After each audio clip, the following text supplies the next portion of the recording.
Yo, what's up mga brad? So may tanong dito si Mams. Sir, may tanong sana ako po, masama masagot nyo. May orders po sa akin na 9 items nung nakaraan pero walang commission. Tapos yung isang 14 item pero wala ding commission. Ang sabi ng Shopee, pag nag-promote ka daw ng hindi commission extra, wala daw commission. Yung bagong policy daw na start daw ng April 1, sana po masagot. Okay, ito yung concern ni Ma'am Prince Gameplay. Actually, napansin ko rin to.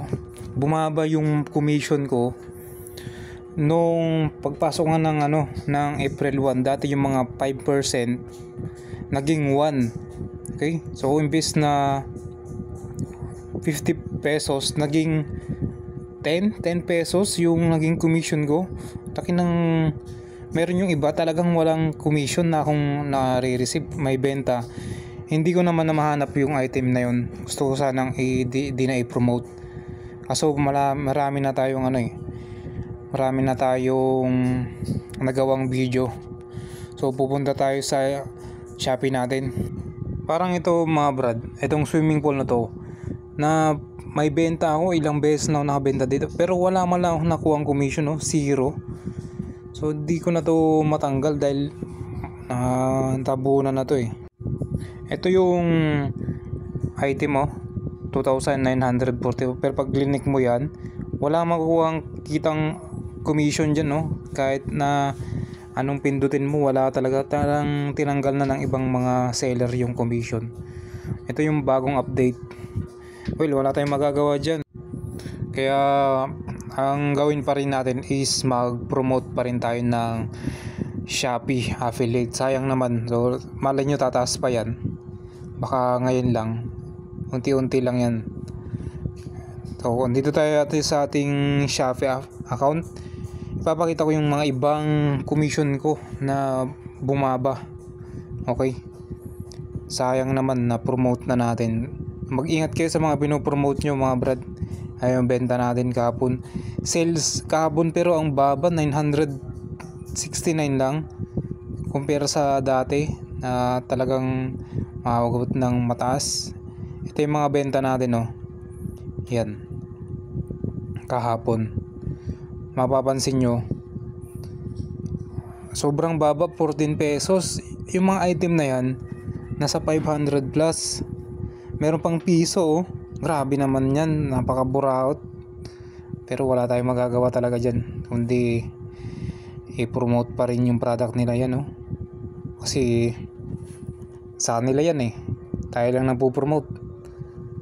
Yung iba meron ding 100,